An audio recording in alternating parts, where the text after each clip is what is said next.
At midnight, December 2nd, 1984, the worst industrial accident in history occurred at a U.S.-owned pesticide manufacturing plant in Bhopal, India.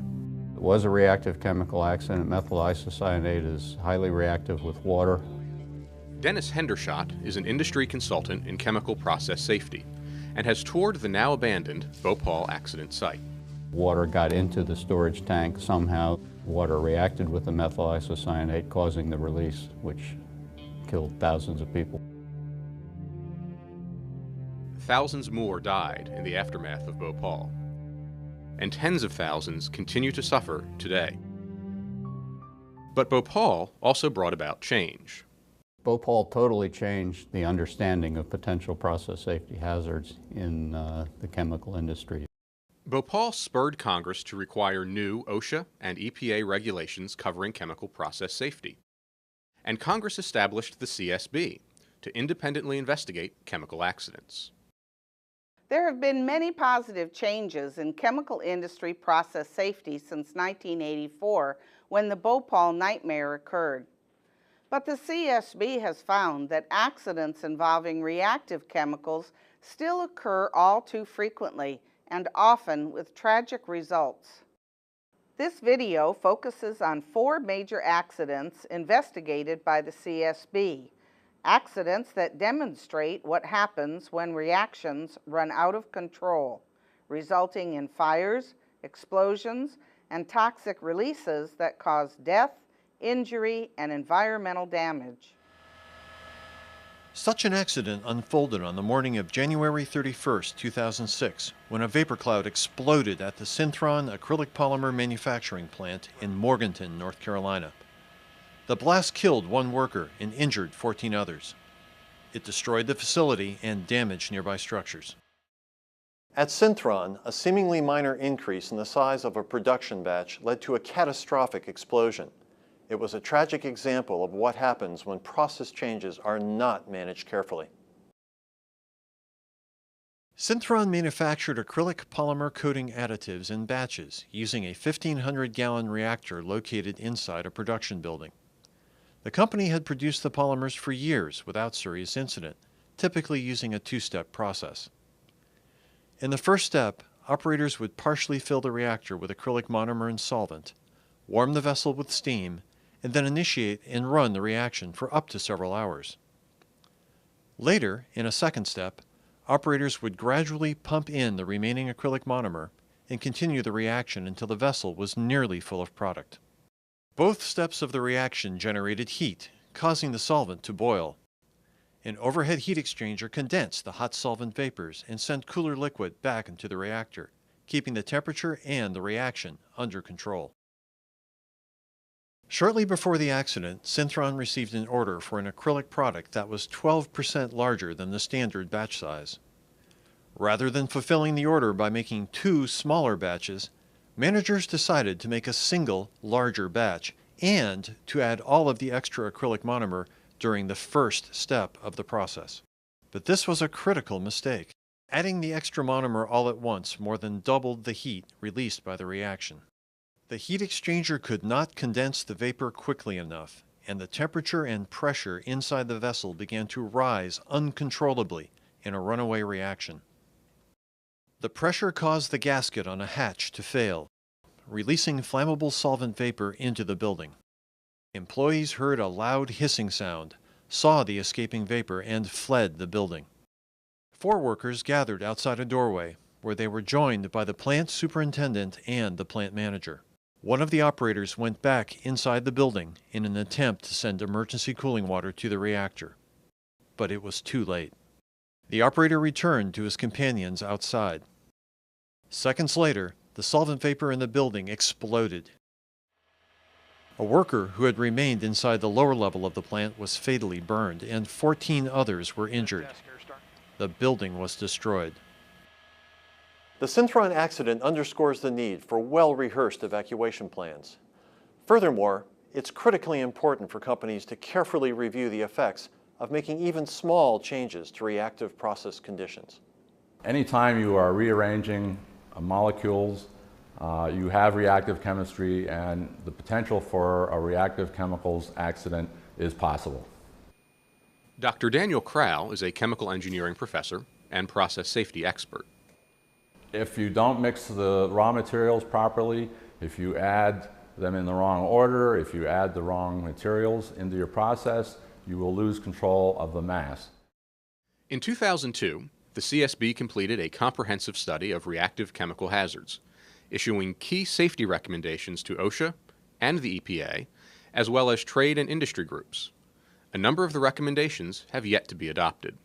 The report identified 167 serious accidents involving uncontrolled chemical reactions in the United States over 2 decades, causing 108 deaths and hundreds of millions of dollars in property damage. More than half involve substances not covered under current federal process safety regulations. Between 2002 and 2007, the CSB investigated 10 additional serious reactive accidents and identified many others that caused deaths, injuries, evacuations, or property damage. Just because this initial screening method says you probably don't have a clearly identifiable reaction hazard, that doesn't mean that that reaction hazard doesn't exist. And you probably need to look into your chemicals and their properties and their reactive nature a lot more thoroughly than you think you need to. Reactive incidents can occur even when plant personnel are unaware that chemical reactions are taking place. That's what happened at an Augusta, Georgia plastics manufacturing plant in 2001. On March 13, 2001, 3 maintenance workers at the BP Amoco Polymers plant were killed while they were preparing to clean out a tank that held waste plastic. BP Amoco made high-performance nylon by pumping raw materials through a heated reactor and then using an extruder to form the hot plastic into solid pellets. During the first 50 minutes of startup, plastic considered to be unusable was diverted away from the extruder to a 750-gallon waste tank. Steam and gases escaped through a vent in the waste tank, preventing any accumulation of pressure inside. The contents of the tank were allowed to cool down over a period of hours. Workers then opened the cover to remove the waste plastic. On the afternoon before the accident, operators began to start up the process. But there was a mechanical failure in the extruder. While the operators tried unsuccessfully to fix the extruder, the hot plastic continued flowing into the waste tank for an unusually long time. Supervisors eventually aborted the startup, but by then the waste tank had already overfilled with molten plastic. The excess plastic clogged the vent line and the emergency pressure relief line. With the lines and pressure gauge now sealed off, workers would have no reliable way of determining whether the tank was under pressure. As the outside of the waste tank gradually cooled, a hard plastic layer several inches thick formed around the inside surface of the tank. But closer to the center, the plastic still remained hot and molten. Unknown to workers, a slow decomposition reaction was occurring inside the molten plastic. Over a period of hours, the hot plastic molecules were breaking down, forming gas bubbles and causing a dangerous buildup of pressure. Just after 2 a.m., 12 hours after the startup attempt, 3 night shift workers approached the waste tank to clean it out. The workers began to unbolt the cover of the tank. After they had removed half the bolts, the extreme pressure blew the 1,750-pound cover off the tank with explosive force and ejected hot plastic over a wide area. The waste tank recoiled backward, breaking hot oil pipes and creating a vapor cloud which ignited 6 minutes later. 2 of the maintenance workers were killed instantly when the tank cover blew off. The third was pronounced dead on arrival at a hospital. This accident shows how even slow chemical reactions that don't produce any heat can still be hazardous. In this instance, company researchers knew that molten plastic could react to produce gas, but that information was not sufficiently incorporated in the design of the process or communicated to workers. I think that is one of the main issues. And it's not so much that nobody was aware of that information, but rather that the people who were actually operating the process didn't have the information or didn't have access to it. But somebody, somewhere, even within the same organization, often had that information. So a lot of the problem, I think, is education and awareness. If you was never in an explosion, it's a horrible feeling. You'll never forget it. Robert Oliver was a victim of a reactive chemical accident at Morton International in 1998 in Paterson, New Jersey. He and other survivors spoke about the human impact of such accidents at a CSB public hearing on reactive hazards in 2002. I hope this would help not the United States, but the whole world to be more careful or get more insight on the chemical that they're working with. I can remember when the fireball hit. I can remember being blown through the air. I can remember the fire. I remember the pain. I lost track of time. I went blank or something. I don't know how I got out of that area. If my coming here today should save one life or stop somebody else from going through the nightmare I have been living, then it's worth coming here and going through the pain of living it again. Thank you. The CSB's 2002 study found that over 90% of serious reactive chemical accidents involve hazards that have already been described in the publicly available literature. The board recommended that, to better understand reactive hazards in their processes, companies should consult multiple sources of information and conduct specialized testing if necessary. Collecting adequate safety information and data is especially important when scaling up a reactive process. On April 12, 2004, the MFG chemical plant in Dalton, Georgia, experienced a runaway chemical reaction. It caused the release of highly toxic vapors into a residential community. The CSB determined that the accident occurred because MFG did not safely scale up a chemical reaction from the laboratory to a large production vessel. MFG was contracted to manufacture 35,000 pounds of a plastics additive called triallocyanurate, or TAC. The company produced 3 trial batches of TAC by reacting aloe alcohol and cyanuric chloride inside a small 30-gallon test reactor. In the first 2 tests, operators controlled the exothermic or heat-producing reaction by adding one of the raw materials in small portions. In the third test, all of the chemicals and a catalyst were combined in the test reactor at one time, which was the procedure that MFG later decided to use when scaling up to full production. This third test produced significant heat, but the water cooling jacket around the small vessel was able to keep the temperature low and control the reaction. However, MFG did not realize that compared to the small test reactor, it would be far more difficult to control the temperature in the 4,000-gallon production vessel. The surface area to volume ratio was much lower in the production vessel than in the test reactor. Starting the production process for the first time, operators loaded the large vessel with all of the cyanuric chloride powder and the catalyst. They then added all of the aloe alcohol and began mixing the chemicals. To control the temperature, MFG had rented a portable chiller and connected it to the cooling jacket on the vessel. But as soon as all of the raw materials were combined, the reaction began producing heat faster than the cooling system could remove it. The temperature increased uncontrollably, and with all of the raw materials already in the vessel, nothing could be done to control the reaction. The pressure inside the reactor climbed rapidly as the mixture heated. Suddenly, a gasket blew out, releasing toxic aloe alcohol and aloe chloride vapors into the atmosphere. About 10 seconds later, the emergency pressure relief rupture disc burst open, releasing more vapor. Unable to slow the reaction or contain the release, the operators were forced to evacuate to a safe location upwind. The toxic vapors quickly spread into the residential neighborhood east of the facility. Authorities ordered the evacuation of more than 200 families, but the town had not trained or equipped its emergency responders for such an accident. 154 people had to be decontaminated, including 15 police and ambulance personnel. This accident emphasizes the need for emergency responders to be fully prepared for a toxic chemical release. The CSB found the company could have prevented the accident by better understanding the chemical process and knowing how to prevent a runaway reaction. You don't want to be learning about chemical reactions in a 5,000-gallon vessel. You want to learn about it in a small vessel in the laboratory and understand what's going on so that by the time you get to the large manufacturing vessel, you already know those things. You don't want to get surprises on a large scale.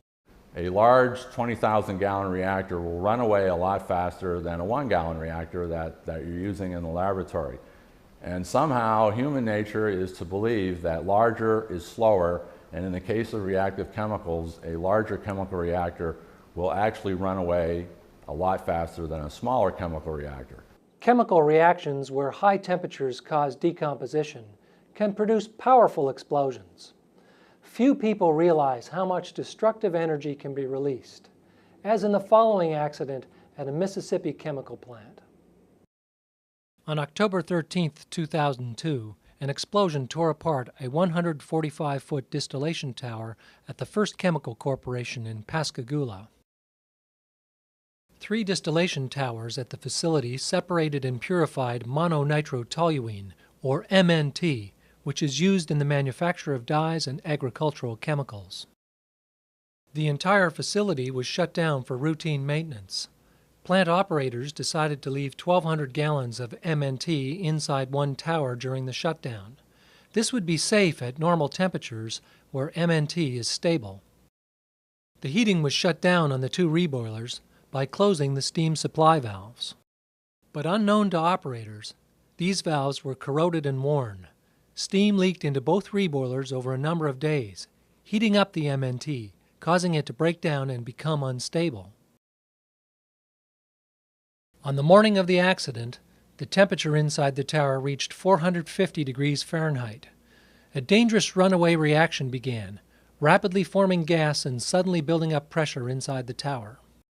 The tower began to rumble, and employees saw material venting quickly from a breach high in the tower. A short time later, the tower ruptured. The violent explosion propelled the top 35 feet of the tower well beyond the plant site. Another piece of the tower sailed 500 feet and hit a storage tank of MNT, setting it ablaze.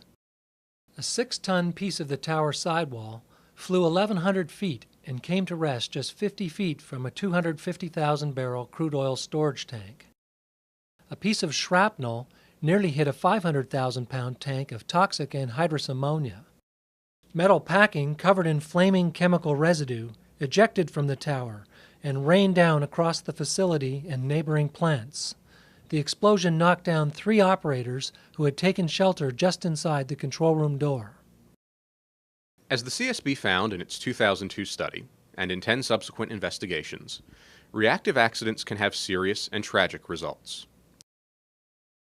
To prevent these accidents, companies should identify and thoroughly evaluate reactive hazards in their processes. Appropriate emergency pressure relief systems and other design safeguards need to be in place. Companies should also develop effective operating procedures and training programs, and carefully manage any changes to existing processes. Finally, facilities need to plan for possible accidents, including evacuation drills and emergency response exercises. The most important thing to managing reactive chemistry hazards is that you have to have a thorough and complete understanding of your chemistry under design conditions and also under all foreseeable abnormal conditions. The main message I have is that we cannot avoid reactive chemical hazards. However, chemical plant accidents involving reactive hazards are unacceptable. The technology and the management systems do exist to produce these products safely. Much progress has been made in chemical process safety since the Bhopal accident in 1984. But deaths and injuries continue to occur from uncontrolled chemical reactions, and significant gaps remain in federal regulations and industry programs to control reactive hazards. It's time to redouble our efforts to prevent these tragedies. Thank you for watching this CSB safety video. For more information about the reactive hazard study or other CSB investigations, please visit our website at csb.gov.